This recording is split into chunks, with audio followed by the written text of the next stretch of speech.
ولو اور اگر ولو اور اگر ان بے شک اہل الکتاب اہل کتاب ولو ان اہل الکتاب اور اگر بے شک اہل کتاب آمنو ایمان لاتے واتقوا اور پرہیزگاری اختیار کرتے تقوی اختیار کرتے لکفرنا تو ضرور بالضرور ہم مٹا ڈالتے عنہم ان سے سیئاتہم ان کے گناہوں کو لکفرنا عنہم سیئاتہم تو ہم ضرور بالضرور ان کے گناہوں کو مٹا ڈالتے وَلَا أَدْخَلْنَاهُمْ اور لا یقیناً ادخلنا ہم داخل کرتے ہم انہیں وَلَا أَدْخَلْنَاهُمْ اور یقیناً ضرور بالضرور ہم ان کو داخل کرتے جنات النعیم نعمتوں والی جنتوں میں ہم ان کو نعمتوں والی جنتوں میں داخل کرتے۔ اللہ تعالیٰ نے اہل کتاب کو بار بار مخاطب کیا کہ حضور علیہ الصلوۃ والسلام کی ذات پر ایمان لاؤ۔ ابھی ہم نے چھٹے پارے میں پڑھا یا اہل الکتاب قد جاءکم رسولنا یبین لکم اور قد جاءکم من اللہ نور وکتاب مبین اور فآمنوا باللہ ورسلہ، یہ ہم نے بار بار پڑھا ہے۔ ایمان لاؤ ایمان لاؤ ایمان لاؤ، اللہ کے نبی تشریف لا چکے ہیں، قرآن کریم کا نزول شروع ہو چکا ہے، قرآن کی حقانیت پر حضور علیہ الصلوۃ والسلام کی نبوت اور رسالت پر ایمان لاؤ۔ تو یہاں اللہ فرماتے ہیں اگر وہ ایمان لاتے تو ہم ان کے گناہوں کو بھی مٹا ڈالتے اور ہم ان کو آخرت میں جنت میں بھی داخل کرتے۔ یہ تو ہوا اخروی دینی اور اخروی انعام، یہ دینی اور اخروی انعام۔ اب اگلی آیت میں اللہ تعالیٰ ان کو دنیاوی انعام کی بھی کا تذکرہ فرما رہے۔ ولو اور اگر انہم یہ لوگ اقامو قائم کرتے التورات تورات کو والانجیل اور انجیل کو ولو انہم اقاموا التوراۃ والانجیل اور اگر یہ لوگ قائم کرتے تورات کو اور انجیل کو وما اور جو انزل نازل کیا گیا الیہم ان کی طرف من ربہم ان کے پروردگار کی طرف سے اور جو ان کے پروردگار کی طرف سے ان کی طرف نازل کیا گیا اگر یہ اس کو قائم کرتے لَأَكَلُوا تو ضرور یہ کھاتے من فوقہم اپنے اوپر سے بھی، فوق اوپر سے، ومن اور سے تحتی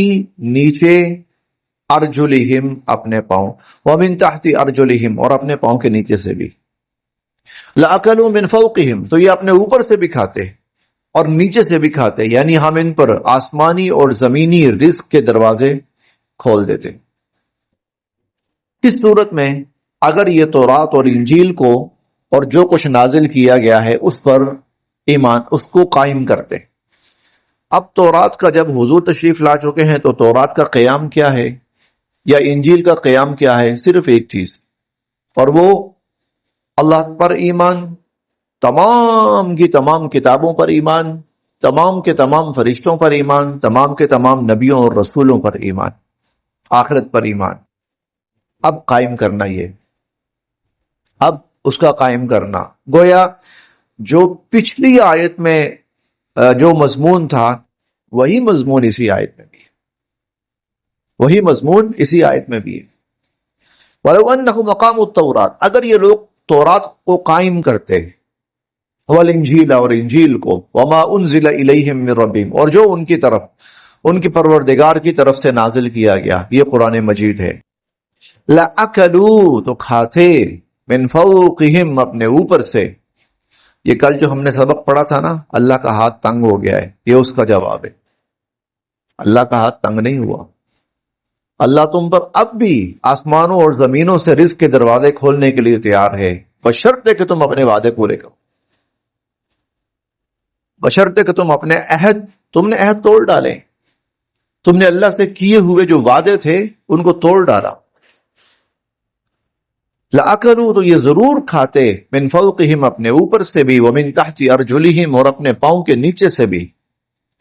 منہم ان میں سے امتن کچھ لوگ ایسے ہیں، مقتصدہ جو راہ راست پر قائم ہیں. منہم امت مقتصدہ کچھ لوگ ایسے ہیں جو راہ راست پہ آئے ہیں. چنانچہ یہود میں سے بھی کچھ نہ کچھ، بہت کم لیکن پھر بھی کچھ نہ کچھ لوگ ایسے تھے جو ایمان لائے، اور نصارہ میں سے تو بہت ایمان لائے. نصارہ میں سے تو بہت. تو منہم امت مقتصدہ، ہاں کچھ لوگ ہیں جو راہ راست پر قائم ہوئے، لیکن وَكَثِيرٌ اکثریت منہم ان کی ساء بہت برا ما یعملون عمل کر رہے ہیں. لیکن ان کی جو اکثریت ہے ان کے اعمال بہت برے ہیں، ان کی اکثریت بہت برے کام کر رہی ہے. یا ایہا الرسول، اے نبی پاک صلی اللہ علیہ وسلم، اے رسول مکرم، بلغ آپ پہنچائیے، ما انزل جو نازل کیا گیا، الیک آپ کی طرف، من ربک آپ کے رب کی طرف سے. بلغ ما انزل الیک من ربک جو آپ کے رب کی طرف سے آپ کی طرف نازل کیا گیا ہے، آپ اسے لوگوں تک پہنچائی. وَإِنْ اور اگر لم تفعل اگر آپ نے ایسا نہ کیا، فما بلغت تو پھر سمجھیے کہ آپ نے نہیں پہنچایا رسالتہ اللہ کا پیغام، یا آپ نے اپنی رسالت کا حق ادا نہیں کیا، آپ نے پیغام پہنچانے کا حق ادا نہیں کیا. یہ آیت بڑی سخت ہے حضور علیہ الصلوۃ والسلام کے لیے. یہ آیت یقیناً، اب ایک تو اس کا مفہوم ہے. مفہوم کیا ہے؟ پچھلی آیات میں اللہ تعالیٰ بار بار فرما رہے ہیں یہود کا کردار یہ ہے، نصارہ کا کردار یہ ہے. یہود کی اکثریت، نصارہ کی اکثریت، ٹھیک، ان کی حرکات، ان کی سازشیں، ان کے مکر و فریب سب بیان فرمائے. تو ایسا نہ ہو کہ حضور علیہ الصلوۃ والسلام یہ سوچنے لگے کہ پھر فائدہ ہی کیا ہے ان کو کچھ بتانے کا، یا ان کو تبلیغ کرنے کا فائدہ ہی کیا ہے، ان تک پیغام پہنچانے کا جب انہوں نے ماننا ہی نہیں ہے، جب ان کی اکثریت ایسی کی ایسی ہی رہے گی تو پھر فائدہ کیا ہے. ایک فطری بات ہے، یہ ذہن میں آ سکتا ہے. تو اللہ تعالیٰ نے فرمایا نہیں، آپ نے یہ نہیں سوچنا، آپ تک اللہ کا جو پیغام پہنچ رہا ہے آپ پہنچائیے، اللہ کے دین کی دعوت بھی دیجیے، اللہ اور اللہ کے دین کا پیغام بھی پہنچائیے. وَإِن لَمْ تَفْعَلْ اگر آپ نے ایک بھی حکم چھوڑا، یعنی کوئی ایک پیغام نہ پہنچایا، فَمَا بَلَّغْتَ رِسَالَتَهُ تو یوں سمجھیے کہ جو رسالت تھی نا، جو رسالت کا حق تھا وہ آپ نے ادا نہیں کیا. اسی لیے جب حجۃ الوداع کا موقع تھا تو حضور علیہ الصلوۃ والسلام نے صحابہ کرام سے پوچھا تھا، الا هل بلغت، جی بتاؤ کہ اللہ نے جو مجھ تک ذمہ داری دی تھی میں نے تم تک پہنچا دی کہ نہیں پہنچا دی؟ جو پیغام اللہ کی طرف سے آیا تھا مجھ تک بتاؤ میں نے پہنچا دیا؟ یہ اسی لیے تھا کیونکہ اتنا سخت یہ پیغام ہے. وما بلغت رسالتہ، تو آپ نے پوچھا ہاں بھائی میں نے رسالت پہنچا دی؟ تو سب نے کہا کہ ہاں. اس لیے حضور نے پھر 3 مرتبہ فرمایا تھا یا اللہ گواہ رہیے گا میں نے پہنچا دیا، گواہ رہیے گا میں نے پہنچا دیا، گواہ رہیے گا میں نے پہنچا دیا. پھر یہی معاملہ تھا صحابہ کرام کا رضوان اللہ علیہم اجمعین. حضور نے ان سے فرمایا تھا اب اگلوں تک پہنچانا تمہاری ذمہ داری. اب یہ صحابہ کرام رضوان اللہ علیہم اجمعین اتنے اس چیز کے بارے میں محتاط تھے، کسی نے حضور علیہ الصلوۃ والسلام سے اگر ایک جملہ بھی سنا ہوتا تھا نا تو ان کی کوشش یہ ہوتی تھی کہ وہ جملہ میں دوسرے تک پہنچا دیں. چنانچہ کئی صحابہ ایسے ہیں کہ جنہوں نے کچھ احادیث آخر وقت تک نہیں بتائیں، آخر وقت تک کچھ احادیث، کچھ ان کا مضمون شاید لوگ نہ اس کو سمجھ پائیں، ہضم کر پائیں، لیکن جب آخری وقت آتا تھا نا تو لوگوں کو بلا کے کہتے تھے ادھر آؤ بھائی، یہ عذر تھے یا یہ وجوہات تھی کہ میں یہ بیان نہیں کر رہا تھا، لیکن اب جب کہ میں دنیا سے جا رہا ہوں تو میں جانے سے پہلے پہلے یہ پیغام تم تک پہنچا کے جاؤں، دنیا سے جانے سے پہلے پہلے میں یہ پیغام، ایسے بہت سے واقعات ہیں صحابہ کرام کے رضوان اللہ علیہم اجمعین۔ کہیں حضور نے منع فرمایا تھا کہ اس بات کو عام نہیں کرنا، چنانچہ وہ اس بات کو چھپائے رکھتے تھے کیونکہ آپ نے منع فرمایا تھا کہ عام نہیں کرنا اس بات کو۔ ایک حدیث ہے، میں وہ بیان نہیں کرتا، صرف اس کا آخری جملہ عرض کرتا ہوں۔ تو صحابہ کرام نے کہا اللہ کے نبی کیا ہم لوگوں کو بتا دیں؟ آپ نے فرمایا نہیں، ورنہ لوگ ایک بات پر نہ توکل کر کے بیٹھ جائیں گے، بس یہی کافی ہے، اور باقی دین پہ عمل ہی نہیں کریں گے، لہذا یہ بات نہ بتاؤ لوگوں کو، کیونکہ لوگ عموماً کیا ہے اس کا غلط مفہوم لیں گے۔ لیکن جب آخری وقت آتا تھا کہتے تھے ادھر آؤ، 2 بندے 4 بندے 6 بندے جتنے بھی ہوتے تھے، آج دنیا سے اس حال میں نہیں جانا چاہتا کہ حضور کا کوئی فرمان میرے پاس رہ جائے اور میں نے لوگوں کو نہ بتایا ہو۔ یا ایھا الرسول، اے رسول صلی اللہ علیہ وسلم، بلغ، آپ پہنچائیے، آپ تبلیغ کیجیے، ما انزل الیک من ربک، اس کی جو آپ کے رب کی طرف سے آپ کی طرف اتارا گیا۔ وَإِن لَمْ تَفْعَلْ، اور اگر آپ نے ایسا نہ کیا، فَمَا بَلَّغْتَ رِسَالَتَهْ، تو پھر جو رسالت تھی وہ آپ نے نہیں ادا کی، رسالت کا حق ادا نہیں کیا۔ وَاللَّهُ، اور اللہ، يَعْصِمُكَ، آپ کی حفاظت فرمائیں گے، مِنَ النَّاسِ، لوگوں سے۔ وَاللَّهُ يَعْصِمُكَ مِنَ النَّاسِ، آپ لوگوں سے، اللہ تعالی لوگوں سے آپ کو بچائیں گے۔ اس کا مطلب یہ ہے آپ کے ذمہ جو کام ہے نا وہ کریں، لوگوں سے نہ ڈریے گا کہ کہیں آگے سے لوگ میرے مخالف ہو جائیں گے اور لوگ اور مجھے نقصان پہنچائیں گے، نہ نہ نہ نہ، لوگوں سے آپ کی حفاظت اللہ کی ذمہ داری، اللہ آپ کو بچائیں گے۔ چنانچہ جب یہ آیت نازل ہوئی اس سے پہلے حضور علیہ الصلوۃ والسلام کی سیکیورٹی ہوتی تھی۔ کچھ صحابہ کرام ایسے ہوتے تھے کہ جو جب آپ گھر میں تشریف فرما ہوتے تھے تو دروازے کے قریب قریب پہرا دیتے تھے، اور جب آپ کہیں سفر پہ روانہ ہوتے تھے تو وہ آپ کے ارد گرد ہوتے تھے۔ جب یہ آیت نازل ہوئی حضور نے سب کو رخصت کر دی، واللہ یعصمک من الناس، لوگوں سے آپ کو اللہ بچائیں۔ چنانچہ اس لیے اس کے بعد، پہلے بھی اور اس کے بعد تو خصوصاً، کفار کی کوئی سازش حضور علیہ الصلوۃ والسلام کے خلاف کامیاب نہیں ہوئی، اللہ نے سب کو ناکام فرمایا۔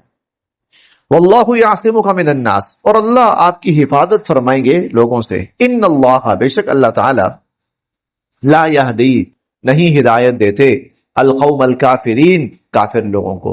یہ وہی بات ہے، اللہ ہدایت نہیں دیتا، یعنی کافر جو غلط راہ چلنا چاہ رہے ہیں اللہ ان کی اس غلط راہ کو کامیاب نہیں ہونے دیں گے۔ وہ آپ کو ناکام کرنا چاہتے ہیں، وہ آپ کی جان کے لیے خطرات پیدا کرنا چاہتے ہیں۔ واللہ لا یہدی القوم الکافرین، اللہ کافروں کے ان ارادوں کو پورا نہیں ہونے دیں گے۔ قل، آپ فرمائیے، یا اہل الکتاب، اے اہل کتاب، کیونکہ یہ جو آیات گزری ہیں نا پیچھے، یہ جو آیات پیچھے گزری ہیں، انہوں نے یوں سمجھیے کہ دنیا یہودیت اور دنیا عیسائیت کی بنیادیں ہلا کے رکھ دی تھی، یہ چھوٹی نہیں تھی۔ اس وقت جبکہ دنیا کے اندر یہودیت اور عیسائیت جو ہے وہ اپنے آپ کو سچائی کا عالم بردار کہتے تھے، حق پر ہم ہیں، سچے ہم ہیں، لہذا ہمارے ہوتے ہوئے کوئی بھی دعویٰ کرے سچائی کا تو وہ غلط ہے۔ پھر قرآن کریم آیا، حضور علیہ الصلوۃ والسلام کی ذات اقدس کرتے کرتے کرتے کرتے اس صورت میں تو یوں سمجھیے کہ ان کی بنیادیں ہلا کے رکھ دی تھی۔ آؤ تمہیں بتاتے ہیں کہ تم ہو کون، تم ہو کیا۔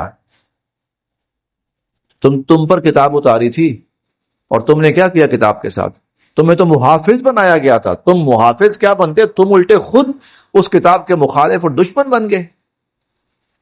بما استحفظوا من کتاب اللہ وکانوا علیہ شہداء، یہ ہم نے پڑھا.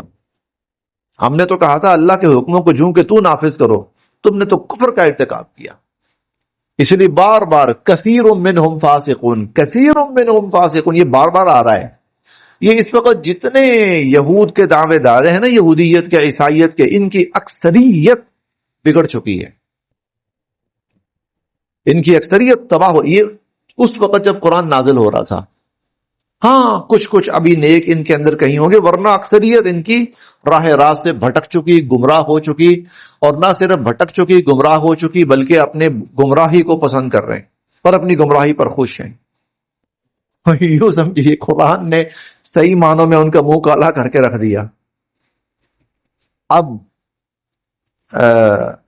انہوں نے تو خلاف ہونا تھا، تو اللہ تعالیٰ نے فرمایا پریشان، اللہ یعصمک من الناس، اللہ آپ کی حفاظت فرمائیں گے اور آپ کے خلاف.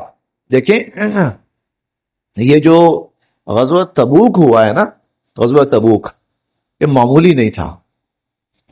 اس کی جو تیاری تھی وہ حضور نے معمولی تیاری نہیں کی، اس کی تیاری تمام غزوات سے ہٹ کر تھی. تبوک کی اس کی وجہ کیا تھی؟ اس کی وجہ یہ تھی کہ غزوہ تبوک کے موقع پر کس سے مقابلہ تھا؟ اس وقت کی سب سے، دنیا کے اندر جو سب سے بڑی طاقت تھی، اور وہ روم تھا. اور وہ 2-4 فوجی لے کر نہیں آئے تھے، وہ لاکھوں کی تعداد میں فوج لے کر آ رہے تھے. کیوں؟ قرآن ان کی بنیادیں ہلا چکا تھا.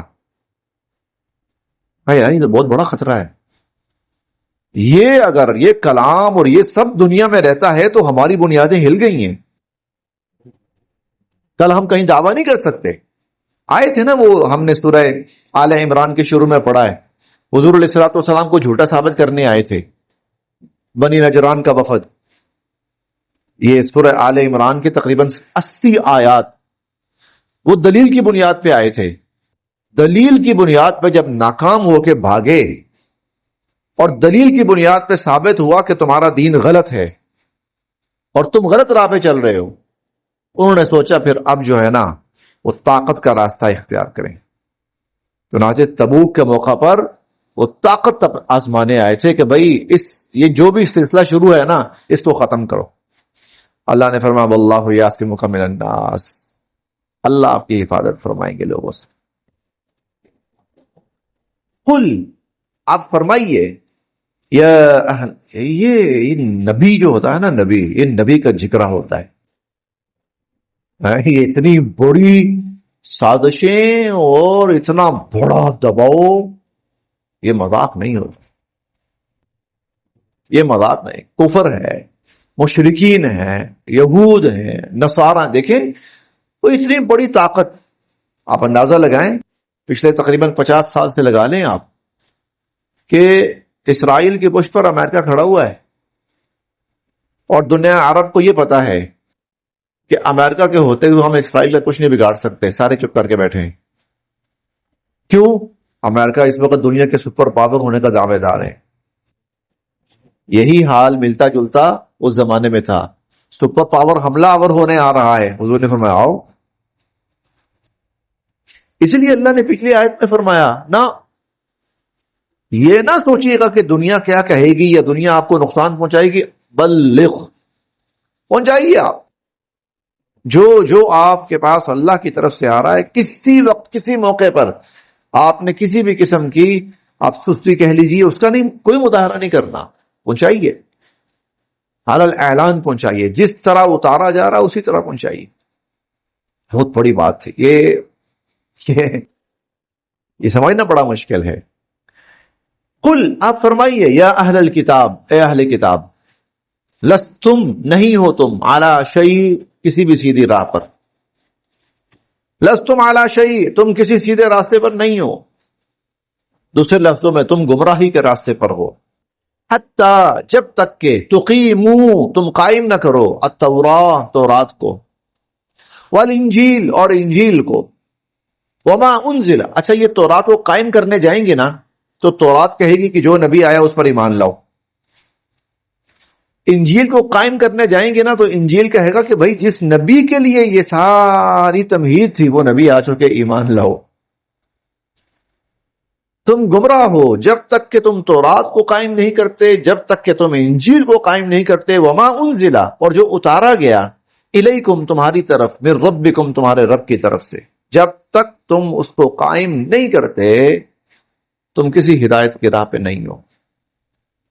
وَلَيَزِيدَنَّ، اور بڑھے گا، زیادہ ہوگا، کثیراً، اکثریت کا، منہم، ان میں سے، یہ جملہ پہلے گزر چکا ہے، وَلَيَزِيدَنَّ كَثِيرًا مِّنْهُمْ، اور ان میں سے اکثریت کی بڑھے گی، زیادہ ہوگی۔ نیچے آ جائیں، طغیاناً، سرکشی، وکفرا، اور کفر، اور ان میں سے اکثریت کی سرکشی اور کفر بڑھے گا، کس وجہ سے؟ ما انزلا، جو نازل کیا جا رہا ہے، الیکا، آپ کی طرف، من ربک، آپ کے رب کی طرف سے، آپ کے رب کی طرف سے جو آپ کی طرف نازل کیا جا رہا ہے، اس کی وجہ سے ان کی اکثریت کا کفر اور ان کی سرکشی بڑھے گی، یعنی ان کی مخالفت میں اور تیزی آئے گی، ان کی حرکتوں میں، ان کی سازشوں میں، ان کے پروپیگنڈے میں اور تیزی آئے گی۔ فلا تأسا، بس آپ افسوس نہ کیجئے، علی القوم الکافرین، اس کافر قوم پر، فلا تأسا علی القوم الکافرین، اس کافر قوم پر آپ کوئی افسوس نہ کیجیے۔ ان الذین، بے شک وہ لوگ، آمنو، جو ایمان لائے، ان الذین آمنو، بے شک وہ لوگ جو ایمان لائے، والذین، اور وہ لوگ، ہادو، جو یہودی ہوئے، والصابئون، اور وہ لوگ جو صابئی ہوئے، والنصارى، اور نصارہ۔ یہ 4 اقوام کا ذکر ہے، 4 کتابیں ہیں، تورات، زبور، انجیل، قرآن۔ تورات کے ماننے والے یہودی، انجیل کے ماننے والے نصارہ، قرآن کے ماننے والے اہل ایمان، اور صابی جو تھے ان کے بارے میں زیادہ معروف یہ ہے کہ یہ تورات کے ماننے زبور کے ماننے والے تھے۔ تو 4 کتابیں، 4 قومیں۔ من آمنا، جو بھی ایمان لایا، باللہ، اللہ پر، والیوم الآخر، اور آخرت کے دن پر، وعمل صالحا، اور نیک اعمال کیے، فلہم، فلا، تو نہیں، خوفن، کوئی ڈر ہوگا، علیہم، ان پر، ولا ہم، اور نہ ہی وہ، یحزنون، غمگین ہوں گے۔ فلا خوف علیہم، نہ ان پر کوئی ڈر ہوگا، نہ ہی وہ غمگین ہوں گے۔ آسان ترین لفظوں میں، اللہ کے ہاں نجات کا معیار کیا ہے؟ ایمان اور اعمال صالحہ۔ یہودی ہے، ایمان اور اعمال صالحہ پہ آ جائے، بخشش۔ عیسائی ہے، ایمان اور اعمال صالحہ پہ آ جائے، بخشش۔ مسلمان کہلاتا ہے، ایمان اور اعمال صالحہ پہ آ جائے، بخشش۔ صابی ہے، کوئی ہندو ہے، کوئی مشرک ہے، سب کے لیے یہی ہے، جو بھی ایمان اور اعمال صالحہ پہ آ گیا اس کی بخشش۔ اللہ کے ہاں سیدھا سادہ سا اصول ہے نجات کا، اس میں کوئی تخصیص نہیں ہے کہ تم کچھ فلاں فلاں فلاں لوگ ہو، تم تو عمل کرو، اور باقی فلاں فلاں فلاں ان کو کوئی ضرورت نہیں، یہ کریں تب بھی نہ کریں تب بھی نہیں۔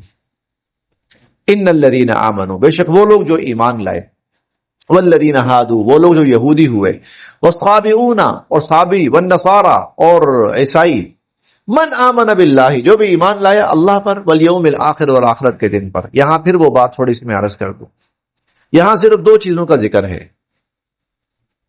اللہ اور آخرت پر ایمان، اللہ اور آخرت پر ایمان، جبکہ ہمارے بنیادی عقائد تو 5 ہیں کم از کم۔ اللہ پر ایمان، رسولوں پر ایمان، کتابوں پر ایمان، فرشتوں پر ایمان، اور آخرت پر ایمان۔ لیکن یہاں صرف 2 ذکر کیے ہیں، اس کی وجہ یہ ہے، اصل الاصول اور بڑے جو 2 عقائد ہیں جو، وہ 2 ہی ہیں، اللہ پر ایمان، آخرت پر ایمان۔ پھر اللہ پر ایمان، اس کے آگے پھر ضمناً 3 عقائد اور ہیں، وہ کیا ہیں؟ رسولوں پر، کتابوں پر، فرشتوں پر ایمان، وہ ضمناً ہیں۔ اصل الاصول جو ہیں، اسی لیے قرآن کریم اور احادیث مبارکہ میں کئی جگہوں پر اللہ اور آخرت پر ایمان، بس اسی کا ذکر ہے۔ گویا اسی کے اندر اللہ نے پوری بات سمو دی۔ ہاں بہت سی جگہوں پر اللہ نے اس کو کھولا بھی ہے، کل آمن باللہ وملائکتہ وکتبہ ورسلہ والیوم الآخر لا نفرق بین احد من رسلہ، یہ کئی جگہ کھولا بھی ہے۔ قولوا آمنا باللہ وما انزل الینا وما انزل علی ابراہیم واسماعیل واسحاق ویعقوب والاسباط وما اوتی موسیٰ وعیسیٰ وما اوتی النبیون، کہیں کھولا بھی ہے اور کہیں پر اس کو مختصراً بیان کیا۔ اور مختصر کیا ہے؟ اصل الاصول بڑے عقائد تین ہیں، اللہ پر ایمان، آخرت پر ایمان۔ من آمن باللہ والیوم الآخر، جو اللہ پر ایمان لایا، آخرت پر ایمان لایا، وعمل صالحا، اور نیک اعمال کیے، فلا خوف علیہم، کل قیامت کے دن نہ تو ان کو کوئی ڈر ہوگا، ولا هم یحزنون، اور نہ ہی وہ